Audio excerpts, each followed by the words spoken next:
20 জানুয়ারি mother's আর্থে খাওয়া দাওয়া করে আমরা চলে গেছিলাম সৃষ্টিশ্রী মেলাতে। কৃষ্ণনগর গভর্নমেন্ট কলেজের মাঠে এই মেলাটি শুরু হয়েছে 16 জানুয়ারি থেকে আর মেলা চলবে 26 জানুয়ারি পর্যন্ত। দুপুর 2টো থেকে মেলায় প্রবেশ করা যায়, রাত 9টা পর্যন্ত এই মেলা খোলা থাকে।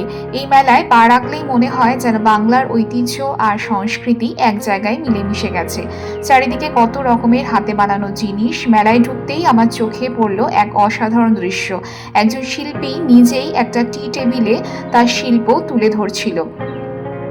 প্রতিটা স্টলে সাজানো আছে হাতে বানানো নানা রকম শিল্পকর্ম, মাটির বাসন, কাঠের জিনিস, শোলা দিয়ে তৈরি সাজ, হাতে বোনা শাড়ি, গয়না, সব মিলিয়ে এক অন্যরকম অনুভূতি। এই জিনিসগুলো শুধু জিনিস নয়, এ প্রত্যেকটার সঙ্গে জড়িয়ে আছে একজন শিল্পীর গল্প, দিনের পর দিন পরিশ্রম, ধৈর্য আর ভালোবাসা। মেলার মধ্যে ছিল বিভিন্ন ধরনের খাবারের স্টল। এই মেলার আরেকটা বড় আকর্ষণ ছিল রেশম মথের প্রদর্শনী। এখানে এসে প্রথমেই চোখে পড়ল রেশমের গাছ, এরপর দেখা গেল ছোট ছোট কোকুন, যেগুলোর থেকে তৈরি হয় মূল্যবান রেশম সুতো।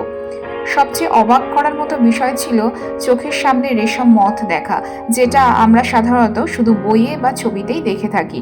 এখানে খুব সুন্দরভাবে বোঝানো হয়েছে কিভাবে একটা ছোট কোকুন থেকে ধাপে ধাপে রেশম সুতো তৈরি হয়, আর সেই সুতো দিয়েই পরে বোনা হয় রেশম শাড়ি। মেলার ভেতর হাঁটতে হাঁটতে মনে হচ্ছে যেন বাংলার ঐতিহ্য আর সংস্কৃতির মাঝে হারিয়ে গেছি। আজকের ব্যস্ত জীবনে দাঁড়িয়ে এই ধরনের মেলা আমাদের একটু থামতে শেখায়। আপনাদেরও যদি সময় হয় অবশ্যই এমন মেলায় ঘুরে আসতে পারেন। ভালো লাগলে ভিডিওটি লাইক করুন, কমেন্টে জানাবেন আপনাদের কেমন লাগলো।